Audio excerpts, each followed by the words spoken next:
ലോഹനിർമ്മാണം എന്ന അധ്യായത്തിൽ 2 ലോഹങ്ങളുടെ വ്യാവസായിക നിർമ്മാണം പഠിക്കാനുണ്ട്, ഇരുമ്പിൻ്റെയും അലുമിനിയത്തിൻ്റെയും. ഇന്നത്തെ ക്ലാസ്സിൽ ഇരുമ്പിൻ്റെ വ്യാവസായിക നിർമ്മാണമാണ് പഠിക്കുന്നത്. ഇരുമ്പ് പ്രകൃതിയിൽ ഏതെല്ലാം സംയുക്തങ്ങളിലാണ് കാണപ്പെടുന്നത്? അതായത് ഇരുമ്പിൻ്റെ ധാതുക്കൾ ഏതെല്ലാമാണ്? ധാതുക്കൾ എന്താണെന്ന് ഈ അധ്യായത്തിൻ്റെ ആദ്യത്തെ ക്ലാസ്സിൽ നമ്മൾ പഠിച്ചു. എന്താണ് ധാതുക്കൾ എന്ന് പറഞ്ഞാൽ? പ്രകൃതിയിൽ കാണപ്പെടുന്ന ലോഹ സംയുക്തങ്ങളെയാണ് ധാതുക്കൾ എന്ന് വിളിക്കുക. ഇരുമ്പ് പ്രകൃതിയിൽ ഏതെല്ലാം സംയുക്തങ്ങളിൽ കാണപ്പെടുന്നു? Haematite, magnetite, iron pyrites. ഇതിൽ അയൺ പൈറൈറ്റ്സിന് ഒരു പ്രത്യേകതയുണ്ട്. അയൺ പൈറൈറ്റ്സ് അറിയപ്പെടുന്നത് വിഡ്ഢികളുടെ സ്വർണം എന്നാണ്, ഫൂൾസ് ഗോൾഡ്. എന്താ അങ്ങനെ വിളിക്കാനുള്ളൊരു കാരണം? അയൺ പൈറൈറ്റ്സിന് ചെറിയ മഞ്ഞ നിറമുണ്ട്, ചെറിയ തിളക്കവുമുണ്ട്. എന്താ സംഭവിക്കുക? ചിലരൊക്കെ ഇത് സ്വർണ്ണമാണെന്ന് തെറ്റിദ്ധരിക്കാൻ സാധ്യതയുണ്ട്. അതുകൊണ്ടാണ് അയൺ പൈറൈറ്റ്സ് ഏത് പേരിൽ വിളിക്കുന്നത്? വിഡ്ഢികളുടെ സ്വർണമെന്ന് വിളിക്കുന്നത്. ഇപ്പോൾ നമ്മൾ പറഞ്ഞത് ഇരുമ്പ് 3 ധാതുക്കളിലുണ്ടെന്ന് പറഞ്ഞു. ഹെമറ്റൈറ്റിലുണ്ട്, മാഗ്നറ്റൈറ്റിലുണ്ട്, അയൺ പൈറൈറ്റ്സിലുമുണ്ട്. പക്ഷേ ഇരുമ്പ് നിർമ്മിക്കുന്നത് ഏതിൽ നിന്ന് മാത്രമാണ്? ഹെമറ്റൈറ്റിൽ നിന്ന് മാത്രമാണ്. കൂടുതലായി ഇരുമ്പ് ഉൽപ്പാദിപ്പിക്കപ്പെടുന്നത് ഹെമറ്റൈറ്റ് എന്ന ധാതുവിൽ നിന്ന് മാത്രമാണ്. അതുകൊണ്ട് ഹെമറ്റൈറ്റാണ് ഇരുമ്പിൻ്റെ അയിര്. അയിര് എന്താണെന്നും ആദ്യത്തെ ക്ലാസ്സിൽ പഠിച്ചു. എന്താ അയിരെന്ന് പറഞ്ഞാൽ? ഏത് ധാതുവിൽ നിന്നാണോ ലോഹം ഉൽപ്പാദിപ്പിക്കുക ആ ധാതുവിനെ മാത്രം വിളിക്കുന്ന പേരാണ് അയിര്. നമ്മൾ പറഞ്ഞ ഉദാഹരണത്തിൽ, അതായത് ഇരുമ്പ് വ്യാവസായികമായി നിർമ്മിക്കുന്നത് ഹെമറ്റൈറ്റിൽ നിന്ന് മാത്രമാണ്. അതുകൊണ്ട് ഹെമറ്റൈറ്റാണ് ഇരുമ്പിൻ്റെ അയിര്. എന്താണ് ഈ ഹെമറ്റൈറ്റിൻ്റെ രാസസൂത്രം? പഠിക്കണമെന്ന് ആദ്യത്തെ ക്ലാസ്സിൽ പറഞ്ഞിരുന്നു. Fe2O3. ഹെമറ്റൈറ്റിൻ്റെ രാസസൂത്രം Fe2O3. വളരെ പ്രധാനപ്പെട്ടതാണ്. പരീക്ഷയ്ക്ക് അത് മാത്രമായി ചിലപ്പോൾ ചോദിക്കാറുണ്ട്. ഹെമറ്റൈറ്റിൻ്റെ രാസസൂത്രം എഴുതാൻ എന്താ എഴുതുക? Fe2O3. ഇനി നമുക്ക് എങ്ങനെയാണ് ഹെമറ്റൈറ്റിൽ നിന്ന് ഇരുമ്പ് നിർമ്മിക്കുന്നത് നോക്കാം. പ്രകൃതിയിൽ നിന്ന് ഹെമറ്റൈറ്റ് എടുത്തു കഴിഞ്ഞാൽ ആദ്യം തന്നെ ജലപ്രവാഹത്തിൽ നന്നായി കഴുകും. എവിടെയോ കേട്ടിട്ടുണ്ടല്ലേ ജലപ്രവാഹത്തിൽ കഴുകുക എന്ന്? അയിരിൻ്റെ സാന്ദ്രണ രീതികൾ പഠിച്ചപ്പോൾ പറഞ്ഞതാണ്. ജലപ്രവാഹത്തിൽ കഴുകുക, കാന്തിക വിഭജനം, പ്ലവന പ്രക്രിയ. ഇവിടെ ഹെമറ്റൈറ്റിനെ ആദ്യം ജലപ്രവാഹത്തിൽ നന്നായിട്ട് അങ്ങോട്ട് കഴുകും. ആ സമയത്ത് സാന്ദ്രത കുറഞ്ഞ അപദ്രവ്യങ്ങൾ, ഗ്യാങ്, അതെല്ലാം ജലപ്രവാഹത്തിൽ കൂടി പോകും. അതിനുശേഷം പിന്നീട് കാന്തിക വിഭജനം നടത്തും. എന്താണ് കാന്തിക വിഭജനം എന്നറിയാമല്ലോ? ഇവിടെ കാന്തിക വിഭജനം ഉപയോഗിക്കാൻ കാരണം എന്താണ്? മാഗ്നറ്റിക് സെപ്പറേഷൻ ഉപയോഗിക്കാനുള്ള കാരണം എന്താണ്? ഇരുമ്പിനെ കാന്തം ആകർഷിക്കുന്നതാണ്. എന്തായിരുന്നു കാന്തിക വിഭജനത്തെ പറ്റി പഠിച്ചത്? മാലിന്യമോ അയിരോ ഏതെങ്കിലും ഒന്ന് കാന്തം ആകർഷിക്കുന്നതാണെങ്കിൽ നമുക്ക് ഏത് രീതി ഉപയോഗിക്കാം? കാന്തിക വിഭജനം ഉപയോഗിക്കാം. ഇവിടെ ഇരുമ്പ്, അയിര് കാന്തം ആകർഷിക്കുന്നതാണ്. അപ്പോൾ ആദ്യം ജലപ്രവാഹത്തിൽ കഴുകി, രണ്ടാമത് കാന്തിക വിഭജനം നടത്തി. അടുത്ത പ്രക്രിയ റോസ്റ്റിങ്.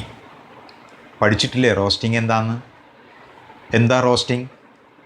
വായുവിൻ്റെ സാന്നിധ്യത്തിൽ അയിരിനെ ചൂടാക്കുന്ന പ്രവർത്തനമാണ് റോസ്റ്റിംഗ്.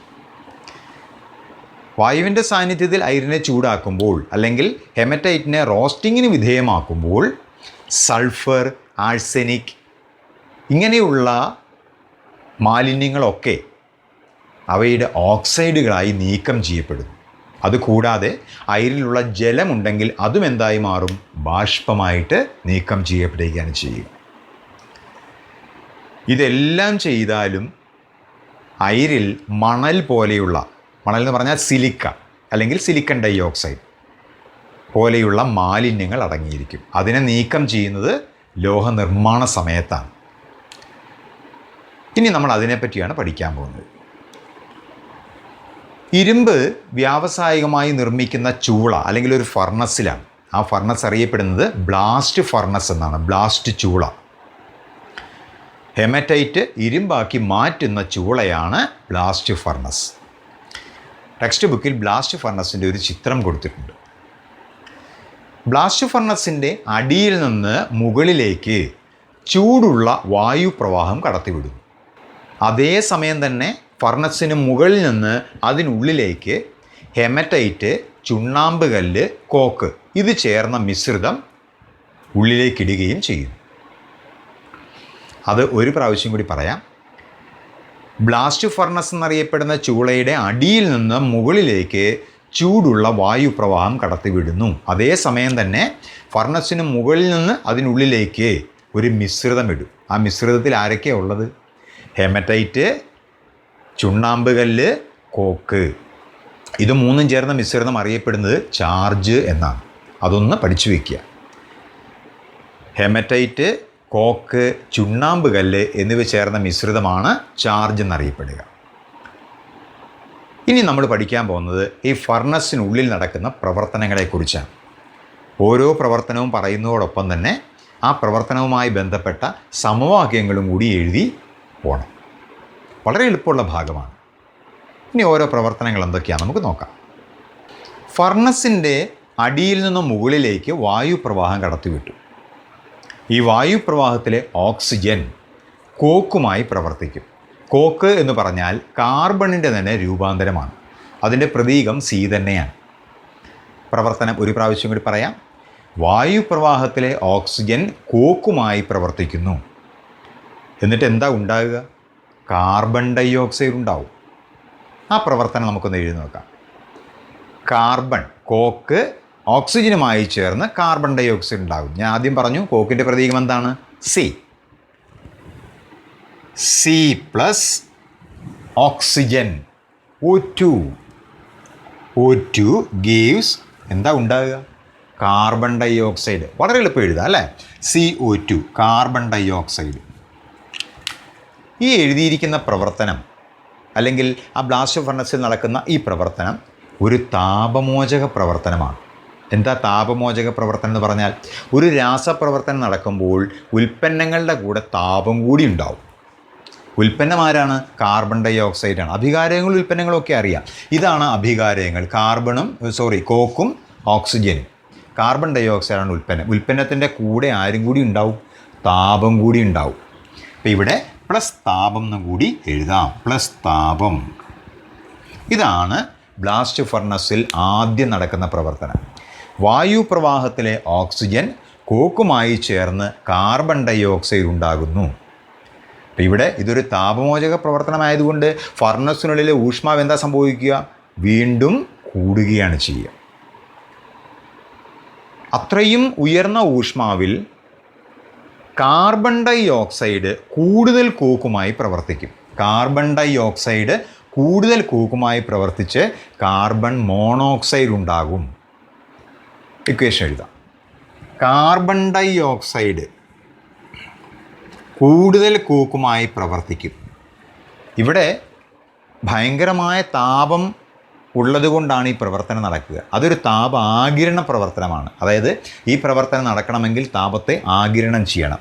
അതുകൊണ്ട് നമുക്കിവിടെ അഭികാരങ്ങളുടെ കൂടെയാണ് ഏതെഴുതുക? താപം എഴുതുക.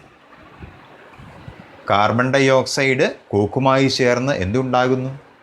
Carbon monoxide. മോണോ എന്ന് പറഞ്ഞാൽ ഒരു ഓക്സിജൻ. കാർബൺ മോണോക്സൈഡ് ഉണ്ടാകുന്നു. നമ്മളൊരു ഇക്വേഷൻ, സമവാക്യം കെമിസ്ട്രിയിൽ എഴുതുമ്പോൾ അത് ബാലൻസ്ഡ് ആണോ നോക്കണം, സമീകരിച്ചതാണോ നോക്കണം. എന്താ സമീകരിക്കുക എന്ന് പറഞ്ഞാൽ?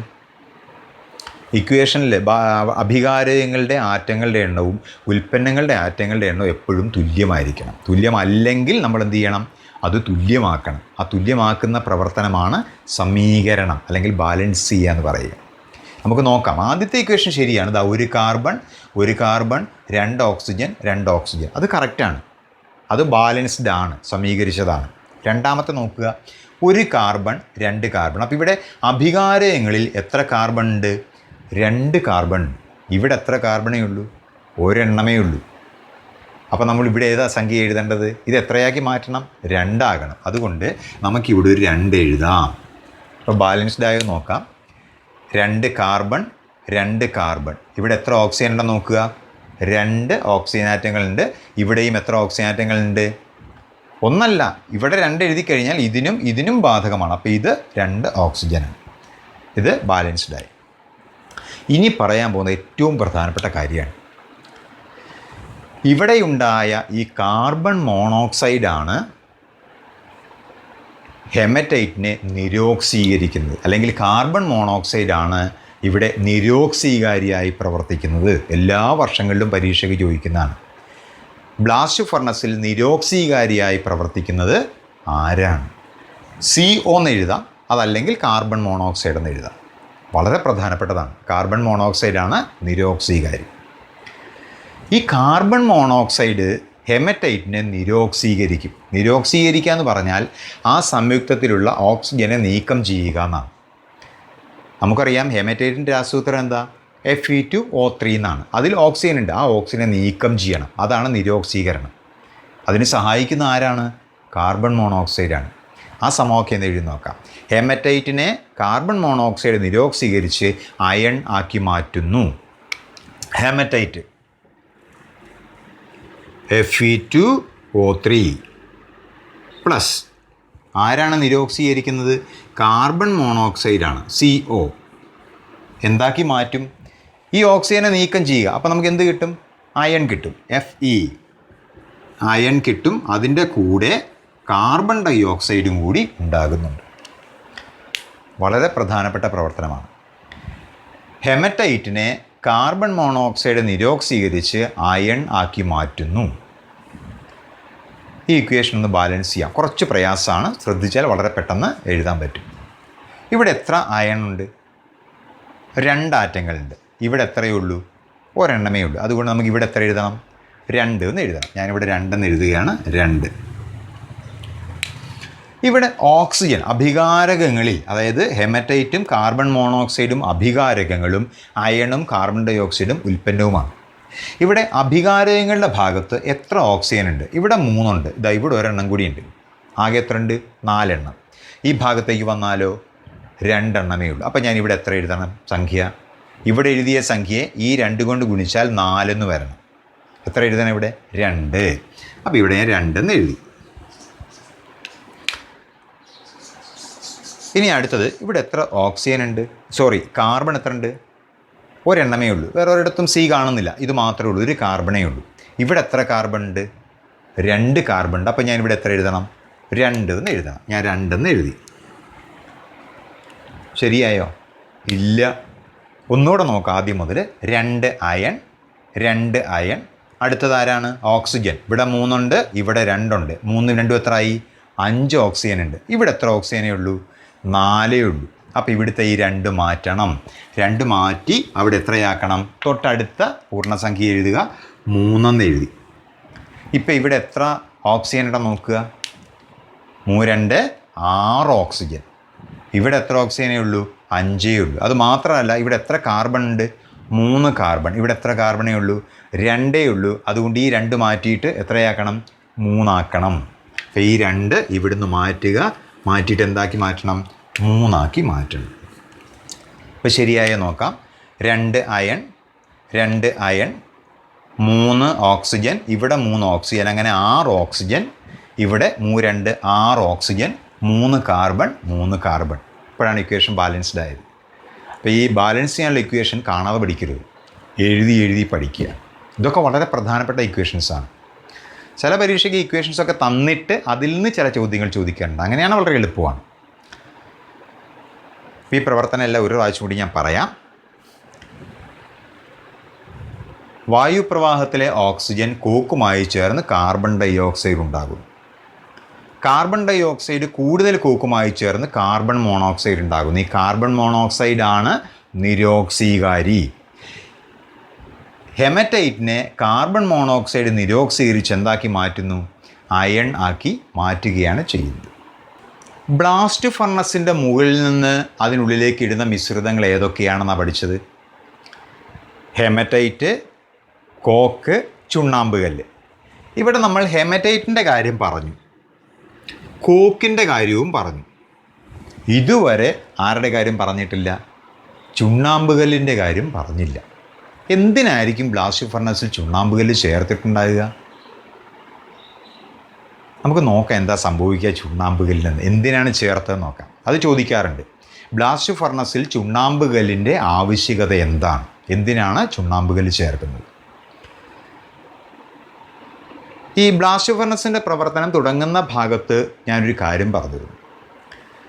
ജലപ്രവാഹത്തിൽ കഴുകിയാലും കാന്തിക വിഭജനം നടത്തിയാലും റോസ്റ്റിംഗ് നടത്തിയാലും ഒക്കെ കഴിയുമ്പോൾ അതിനകത്ത് മണൽ പോലെയുള്ള ഗ്യാങ് അപദ്രവ്യങ്ങൾ ഉണ്ടാകും. ആ മണലിനെ നീക്കം ചെയ്യാൻ വേണ്ടിയാണ് ആരെ ചേർക്കുന്നത്? അല്ലെങ്കിൽ ഗ്യാങ് നീക്കം ചെയ്യാൻ വേണ്ടിയാണ് ആരെ ചേർക്കുക? ചുണ്ണാമ്പുകല്ല് ചേർക്കുന്നത്. ചുണ്ണാമ്പുകല്ല് ചേർക്കുമ്പോൾ എങ്ങനെയാണ് ആ മണൽ അല്ലെങ്കിൽ ആ ഗ്യാങ് നീക്കം ചെയ്യപ്പെടുന്നതെന്ന് നമുക്ക് നോക്കാം. ഈ ബ്ലാസ്റ്റ് ഫർണസിൻ്റെ ഉള്ളിലെ ഉന്നത താപനിലയിൽ കാൽസ്യം കാർബണേറ്റ് ചുണ്ണാമ്പുകല്ല് വിഘടിച്ച് കാൽസ്യം ഓക്സൈഡ്, നീറ്റുകക്ക, കാൽസ്യം ഓക്സൈഡ് എന്ന് പറഞ്ഞാൽ നീറ്റുകക്ക, അതുപോലെ കാർബൺ ഡൈ ഓക്സൈഡുമായിട്ട് മാറുകയാണ് ചെയ്യുക. ബ്ലാസ്റ്റ് ഫർണസിലെ ഉന്നത ഊഷ്മാവിൽ കാൽസ്യം കാർബണേറ്റ് വിഘടിച്ച് കാൽസ്യം ഓക്സൈഡും കാർബൺ ഡൈ ഓക്സൈഡും ഉണ്ടാവും. എങ്ങനെ ഇക്വേഷൻ എഴുതുക? കാൽസ്യം കാർബണേറ്റ് ചെറിയ ക്ലാസ്സിലൊക്കെ പഠിച്ചാണ്. Calcium carbonate, marble. എങ്ങനെയാണ് രാസസൂത്രം എഴുതുക? CaCO3 കാൽസ്യം കാർബണേറ്റ് വിഘടിക്കും താപം കൊണ്ട്, അല്ലേ? ഹീറ്റ്, താപം കൊണ്ട് വിഘടിച്ച് എന്തൊക്കെയായി മാറും? കാൽസ്യം ഓക്സൈഡും കാർബൺ ഡൈ ഓക്സൈഡുമായി മാറും. CaO calcium oxide plus carbon dioxide CO2. ഉന്നത താപനിലയിൽ കാൽസ്യം കാർബണേറ്റ് വിഘടിച്ച് കാൽസ്യം ഓക്സൈഡും കാർബൺ ഡൈ ഓക്സൈഡുമായി മാറും. ഇപ്പോൾ ആരാ ഇവിടെ ഉണ്ടായിരിക്കുന്നത്? കാൽസ്യം ഓക്സൈഡാണ്. ഈ കാൽസ്യം ഓക്സൈഡ് മണലുമായി പ്രവർത്തിക്കും. ഗ്യാങ് അല്ലേ മണൽ? ആ ഗ്യാങ്ങുമായി പ്രവർത്തിച്ച് കാൽസ്യം സിലിക്കേറ്റായി മാറുന്നു. പ്രവർത്തനം നോക്കിക്കൊള്ളുക. കാൽസ്യം ഓക്സൈഡ് CaO പ്ലസ് മണൽ silicon dioxide SiO2 gives എന്തായിട്ട് മാറുന്നു? കാൽസ്യം സിലിക്കേറ്റായി മാറുന്നു. അത് എഴുതാൻ വളരെ എളുപ്പമാണ്. Ca ഈ ഓക്സിജനെ ഇതിൻ്റെ കൂടെ ചേർത്താൽ മതി. അപ്പോൾ എങ്ങനെ വരും? CaSiO3 calcium silicate, CaSiO3. ഇത് വളരെ പ്രധാനപ്പെട്ട ഒരു ഇക്വേഷനാണ്. ഇതിനകത്തുനിന്ന് 2-3 ചോദ്യങ്ങളുണ്ട്. അതെന്തൊക്കെയാണെന്ന് നമുക്ക് നോക്കാം. കാൽസ്യം ഓക്സൈഡ് മണലുമായി ചേർന്ന് കാൽസ്യം സിലിക്കേറ്റ് ഉണ്ടാകുന്ന ഇക്വേഷൻ മാത്രം ഒന്നുകൂടെ എഴുതാം. Calcium oxide CaO plus silicon ഡൈ ഓക്സൈഡാണ് മണൽ, SiO2 ഗീവ്സ്. ഞാൻ നേരത്തെ പറഞ്ഞു ഈ ഓക്സൈഡ് ഇതിനോട് ചേർക്കുക. അപ്പോൾ CaSiO3 ഇതാണ് കാൽസ്യം സിലിക്കേറ്റ്. ഇവിടെ പരീക്ഷയ്ക്ക് ചോദിക്കാവുന്ന ചോദ്യങ്ങൾ എന്തൊക്കെയാണെന്ന് പറഞ്ഞു തരാം. ഇവിടെ സിലിക്ക അല്ലെങ്കിൽ മണൽ അതെന്തായിരുന്നു? ഗ്യാങ് എന്നാണ് അറിയപ്പെടുക. അതായത് അയിരിനോട് ചേർന്നിരിക്കുന്ന മാലിന്യങ്ങളെ, അപദ്രവ്യങ്ങളെ വിളിക്കുന്ന പേരാണ് ഗ്യാങ്. അപ്പോൾ ഇവിടെ മണലാണ് ഗ്യാങ്. ഈ മണലിനെ നീക്കം ചെയ്യാൻ വേണ്ടിയിട്ടാണ് നമ്മൾ ആരെ ഉപയോഗിച്ചത്? കാൽസ്യം ഓക്സൈഡ്, നീറ്റുകക്ക ഉപയോഗിച്ചത്. ലോഹനിർമ്മാണ സമയത്ത് അയിരിലടങ്ങിയിരിക്കുന്ന ഗ്യാങ്ങിനെ നീക്കം ചെയ്യാൻ വേണ്ടി ഉപയോഗിക്കുന്ന പദാർത്ഥങ്ങളെ വിളിക്കുന്ന പേര് ഫ്ലക്സ് എന്നാണ്. ഫ്ലക്സ്. അപ്പോൾ ഇത് ഗ്യാങ്ങാണ്, ഇതാരാണ്? ഫ്ലക്സാണ്. ഫ്ലക്സ്. അപ്പോൾ എന്താണ് ഗ്യാങ്, എന്താണ് ഫ്ലക്സ് എന്ന് ഓർത്ത് വയ്ക്കുക. ഇനി അപ്പോൾ ഇവിടെ മണലിനെ നീക്കം ചെയ്യാൻ വേണ്ടി ലോഹനിർമ്മാണ സമയത്ത് നമ്മൾ ആരെ ഉപയോഗിച്ചു? കാൽസ്യം ഓക്സൈഡ് ഉപയോഗിച്ചു. ആ സമയത്ത് ഈ കാൽസ്യം ഓക്സൈഡും സിലിക്കൺ ഡൈ ഓക്സൈഡ് പ്രവർത്തിച്ച് എന്തുണ്ടാകും? കാൽസ്യം സിലിക്കേറ്റ് ഉണ്ടാകും. അതായത് ഫ്ലക്സും ഗ്യാങ്ങും കൂടെ പ്രവർത്തിച്ചിട്ടാണ് ഇതുണ്ടാകുക. ഇതിനെ വിളിക്കുന്ന പേര് സ്ലാഗ് എന്നാണ്. സ്ലാഗ്. ഇത് മൂന്നും തമ്മിൽ മാറിപ്പോകരുത്. Gang, flux, slag. അത് ഈ മൂന്നും എന്താണെന്നുള്ളത് ഒരു പ്രാവശ്യം കൂടി പറയാം. അയിരിലടങ്ങിയിരിക്കുന്ന ഭൗമീയ മാലിന്യങ്ങളാണ് ഗ്യാങ്. ലോഹനിർമ്മാണ സമയത്ത് ഗാങ്ങിനെ നീക്കം ചെയ്യാൻ ചേർക്കുന്ന പദാർത്ഥങ്ങളാണ് ഫ്ലക്സ്. ഗാങ്ങും ഫ്ലക്സും ചേർന്ന് ഉണ്ടാകുന്നതാണ് സ്ലാഗ്. പരീക്ഷയ്ക്ക് ഈ ഇക്വേഷൻ മാത്രം തരും. CaO + SiO2 CaSiO3. അതിനുശേഷം നിങ്ങളോട് ചോദിക്കും ഇതിൽ ഗാങ് ഏതാണ്, ഫ്ലക്സ് ഏതാണ്. മാറിപ്പോകരുത്. ഗാങ് ആരാണ്? മാലിന്യമാണ്, അപദ്രവ്യമാണ്, അത് മണലാണ്, SiO2. ഇപ്പോൾ ഗാങ് എന്ന് എഴുതി SiO2 എന്ന് എഴുതിയാൽ മതി. ആരാണ് ഫ്ലക്സ്? CaO, കാൽസ്യം ഓക്സൈഡ്, നീറ്റ് കക്ക. അത് പ്രധാനപ്പെട്ടതാണ്, പഠിക്കുക. ഇനി ഈ ഫ്ലക്സ് ഉപയോഗിക്കുമ്പോൾ ശ്രദ്ധിക്കേണ്ട 1-2 കാര്യങ്ങളുണ്ട്. എങ്ങനെയാണ് ഫ്ലക്സിനെ തിരഞ്ഞെടുക്കുക? ഗാങ് ഏതാണെന്ന് അല്ലെങ്കിൽ ഗാങ്ങിൻ്റെ സ്വഭാവം പഠിച്ചതിന് ശേഷമാണ് ഫ്ലക്സ് ഏതാണെന്ന് തീരുമാനിക്കുക. ഗാങ് ആസിഡ് സ്വഭാവമുള്ളതാണെങ്കിൽ ഫ്ലക്സ് ബേസിക സ്വഭാവമുള്ളതായിരിക്കണം. ഗാങ് ബേസിക സ്വഭാവമുള്ളതാണെങ്കിൽ ഫ്ലക്സ് ആസിഡ് സ്വഭാവമുള്ളതായിരിക്കണം. ഇവിടെ ഈ പ്രവർത്തനത്തിൽ ഈ മണൽ എന്ന് പറയുന്ന ഗാങ് ആസിഡ് സ്വഭാവമുള്ളതാണ്. അതുകൊണ്ടാണ് ബേസിക സ്വഭാവമുള്ള കാൽസ്യം ഓക്സൈഡ് ഇവിടെ ഉപയോഗിക്കാനുള്ള കാരണം. ഇനി ഗാങ് ബേസിക സ്വഭാവമാണെന്ന് വിചാരിക്കുക. അപ്പോൾ ഉദാഹരണത്തിന് ഫെറസ് ഓക്സൈഡ് എന്ന് പറയുന്ന ഗാങ് ആണ് അയിരിലുള്ളതെങ്കിൽ ആ ഫെറസ് ഓക്സൈഡിന് ബേസിക സ്വഭാവമാണ്. അപ്പോൾ ഫെറസ് ഓക്സൈഡിനെ നീക്കം ചെയ്യാൻ വേണ്ടി ചേർക്കുന്ന ഫ്ലക്സ് ഏത് സ്വഭാവമായിരിക്കണം? ആസിഡ് സ്വഭാവമായിരിക്കണം. അവിടെ നമുക്ക് മണൽ ഉപയോഗിക്കാം. അപ്പോൾ എപ്പോഴും ആസിഡും ബേസും കൂടിയാണ് പ്രവർത്തിക്കുക. ഇവിടെ മണൽ ഏതുമായി പ്രവർത്തിക്കുന്നു? ബേസിക സ്വഭാവമുള്ള നീറ്റ് കക്കയുമായി പ്രവർത്തിച്ച് സ്ലാഗായ കാൽസ്യം സിലിക്കേറ്റ് ഉണ്ടാകും. ഇനി ഞാനൊരു ചോദ്യം ചോദിക്കാം. നമ്മൾ പറഞ്ഞു ബ്ലാസ്റ്റ് ഫർണസിനുള്ളിൽ ഭയങ്കര ചൂടായിരിക്കും എന്നൊക്കെ പറഞ്ഞു, താപനില വളരെ കൂടുതലായിരിക്കും എന്നൊക്കെ പറഞ്ഞു. അങ്ങനെയാണെങ്കിൽ ഈ ബ്ലാസ്റ്റ് ഫർണസിൽ ഉണ്ടാകുന്ന ഇരുമ്പ് ഏതവസ്ഥയിലായിരിക്കും? ദ്രാവകാവസ്ഥയിലായിരിക്കും. അതെവിടെയായിരിക്കും കാണുക? ആ ബ്ലാസ്റ്റ് ഫർണസിൻ്റെ ഏറ്റവും താഴെയാണ്. പാഠപുസ്തകത്തിലെ ചിത്രം നോക്കിയാൽ അറിയാം, ഏറ്റവും താഴെയായിട്ടാണ് ഇരുമ്പ് ഉരുകിയ അവസ്ഥയിൽ കാണപ്പെടുക. അതിന് മുകളിലാണ് സ്ലാഗ് ഉണ്ടാകുക. ഇതിൻ്റെ ഏറ്റവും അടിയിലുള്ള ടാപ്പിൽ കൂടി നമുക്ക് ഈ ഉരുകിയ ഇരുമ്പിനെ നമുക്ക് എന്ത് ചെയ്യാം? പുറത്തേക്ക് എടുക്കാൻ കഴിയും.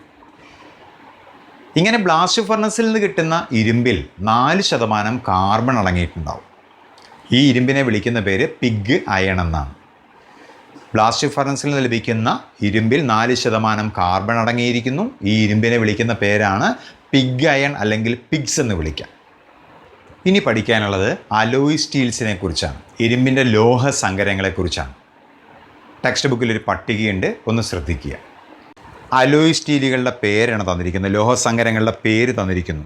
ഏതൊക്കെയാണ്? Stainless steel, alnico, nichrome. രണ്ടാമത്തെ കോളത്തിൽ ഘടകങ്ങളാണ് തന്നിരിക്കുന്നത്. അതായത് ഓരോ അലോയ് സ്റ്റീൽസിലും ഏതെല്ലാം മൂലകങ്ങളാണ് അടങ്ങിയിരിക്കുന്നതെന്നാണ് സൂചിപ്പിച്ചിരിക്കുന്നത്. മൂന്നാമത്തെ കോളത്തിൽ ഓരോ അലോയ് സ്റ്റീലിൻ്റെയും പ്രത്യേകതയാണ്. നാലാമത് അവയുടെ ഉപയോഗങ്ങളാണ്. വളരെ പ്രധാനപ്പെട്ടതാണ്, എല്ലാ വർഷങ്ങളിലും പരീക്ഷയ്ക്ക് ചോദിക്കാറുള്ളതാണ്. ഇവിടെ പരീക്ഷയ്ക്ക് ചോദിക്കാൻ സാധ്യതയുള്ള ചോദ്യങ്ങൾ ഏതെങ്കിലും ഒരു അലോയ് സ്റ്റീൽ തരും, തന്നിട്ട് ചോദിക്കും അതിലെ ഘടകങ്ങൾ ഏതൊക്കെയാണ്, അല്ലെങ്കിൽ അതിൻ്റെ ഉപയോഗങ്ങൾ എന്തൊക്കെയാണ്. ഇത് പഠിക്കാനൊരു എളുപ്പ വഴിയുണ്ട്, പറഞ്ഞു തരാം. ഏത് അലോയ് സ്റ്റീലിലെ, അതായത് സ്റ്റെയിൻലെസ് സ്റ്റീലിലെ ആയാലും അൽനിക്കോ ആയാലും നിക്രോം ആയാലും ഘടകങ്ങൾ ചോദിക്കുകയാണെങ്കിൽ ഒരെണ്ണം നമുക്കങ്ങ് എഴുതാം. ഏതാണ്? ഇവയെല്ലാം ഇരുമ്പിൻ്റെ ലോഹസങ്കരമാണ്. അതുകൊണ്ട് എല്ലാത്തിലും ഏതുണ്ടാവും? അയൺ ഉണ്ടാവും, Fe. അപ്പോൾ പരീക്ഷയ്ക്ക് സ്റ്റെയിൻലെസ് സ്റ്റീലിലെ ഘടകങ്ങൾ ചോദിച്ചാലും അൽനിക്കോയിലെ ഘടകം ചോദിച്ചാലും നിക്രോമിലെ ഘടകം ചോദിച്ചാലും ധൈര്യമായിട്ട് ഒരെണ്ണം അങ്ങ് എഴുതുക. ഏതാണ്? Fe, ഇരുമ്പ്. ഇനി മറ്റൊരു പ്രത്യേകത പട്ടികയിൽ നോക്കിയാൽ അറിയാം, സ്റ്റെയിൻലെസ് സ്റ്റീലിലെ ഘടകങ്ങൾ തന്നെയാണ് നിക്രോമിലെ ഘടകങ്ങൾ. സ്റ്റെയിൻലെസ് സ്റ്റീലിലെ ഘടകങ്ങൾ തന്നെയാണ് നിക്രോമിലെ ഘടകങ്ങൾ. പിന്നെ ഓർത്തിരിക്കാനായിട്ട് എളുപ്പമുള്ളൊരു കാര്യം സ്റ്റെയിൻലെസ് സ്റ്റീലിൻ്റെ ഉപയോഗമാണ്. നമ്മുടെ എല്ലാം വീടുകളിൽ ഉപയോഗിക്കുന്ന സ്റ്റീൽ പാത്രങ്ങളൊക്കെ തന്നെ സ്റ്റെയിൻലെസ് സ്റ്റീലാണ്. സ്റ്റെയിൻലെസ് സ്റ്റീൽ പാത്രങ്ങളാണ്. അപ്പോൾ പാത്രങ്ങൾ നിർമ്മിക്കുന്നതിന് സ്റ്റെയിൻലെസ് സ്റ്റീൽ ഉപയോഗിക്കുന്നു. എന്താണ് നിക്രോമിൻ്റെ ഉപയോഗം? ഫിസിക്സിൽ പഠിക്കുന്നുണ്ട്. താപനോപകരണങ്ങളിലെ ഹീറ്റിംഗ് എലിമെൻറ്റ് നിർമ്മിച്ചിരിക്കുന്നത് നിക്രോം കൊണ്ടാണ്. കാരണം ഉയർന്ന റെസിസ്റ്റൻസ്, ഉയർന്ന പ്രതിരോധമുള്ളതാണ് നിക്രോം. അൽനിക്കോ സ്ഥിര കാന്തങ്ങൾ നിർമ്മിക്കാൻ, കാന്തം നിർമ്മിക്കാൻ ഉപയോഗിക്കുന്ന ലോഹസങ്കരമാണ്. അലോയ് സ്റ്റീലാണ് ഇത് അൽനിക്കോ. ഇത്രയുമാണ് ഉപയോഗങ്ങളൊക്കെ ആയിട്ട് ബന്ധപ്പെട്ട് പറയാനുള്ളത്. ഇനി ഘടകങ്ങൾ എങ്ങനെയാണ് തിരിച്ചറിയുന്നത് പറഞ്ഞുതരാം. ആ പേര് കേട്ടാൽ തന്നെ നമുക്ക് എന്ത് എഴുതാം? ഘടകങ്ങൾ എഴുതാം. നമുക്ക് ആദ്യം ഒരു കാര്യം ചെയ്യാം, നിക്രോമിലെ ഘടകങ്ങൾ ഏതൊക്കെയാണെന്ന് നോക്കാം. നിക്രോം എന്ന് എഴുതി കഴിഞ്ഞാൽ അതിലെ ഘടകങ്ങൾ നമുക്കറിയാൻ പറ്റും. നോക്കിക്കൊള്ളുക, ഞാൻ മലയാളത്തിൽ ഇവിടെ നിക്രോം എന്ന് എഴുതാൻ പോവാണ്. നിക്രോം, ഇതിനെ ഒന്ന് മുറിക്കാം. ഞാൻ നേരത്തെ പറഞ്ഞു ഏത് സ്റ്റെയിൻലെസ് സ്റ്റീലിലെ ഘടകങ്ങൾ ചോദിച്ചാലും ഒരെണ്ണം നമുക്ക് എഴുതാമെന്ന് പറഞ്ഞു. ഏതാ എഴുതുക? അയൺ, ഇരുമ്പ്. ഇപ്പം ഞാനിവിടെ Fe എഴുതി. ഇപ്പം നിക്രോമിലെ ഘടകങ്ങളിൽ ഒരെണ്ണം ഞാൻ എഴുതി, Fe. ഇനി അടുത്തത്, ഇവിടുത്തെ ആദ്യത്തെ ലെറ്റർ എന്താ? നി എന്നാണ് എഴുതിയിരിക്കുന്നത്. നിക്കൽ. രണ്ടാമത്തെ ഘടകം നിക്കൽ. ഇതാ ക്രോം, ക്രോമിയം. അതിൻ്റെ സിമ്പൽ, പ്രതീകം Cr. ഇത് കൂടാതെ കാർബൺ കൂടി ഉണ്ടാവും. അപ്പോൾ മനസ്സിലായില്ലേ? നിക്രോമിലെ ഘടകങ്ങൾ ഏതൊക്കെയാണെന്ന് ചോദിച്ചു കഴിഞ്ഞാൽ ആദ്യം അയൺ എഴുതുന്നു, രണ്ടാമത് ഫസ്റ്റ് ലെറ്റർ നിക്കൽ, മൂന്നാമത് ക്രോമിയം, പിന്നെ ആര്? കാർബൺ. ഇതേ ഘടകങ്ങൾ തന്നെയാണ് ഏതിലേത്? സ്റ്റെയിൻലെസ് സ്റ്റീലിലെ. ഇപ്പോൾ രണ്ടെണ്ണം പഠിച്ചില്ലേ? സ്റ്റെയിൻലെസ് സ്റ്റീലിലെ ഘടകങ്ങളും ഇത് തന്നെയാണ്. ഏതൊക്കെ? Iron, nickel, chromium, carbon. ഇനി അടുത്തത് പഠിക്കാൻ എളുപ്പമുണ്ട്, അത് നമുക്ക് എഴുതാം. അൽനിക്കോ.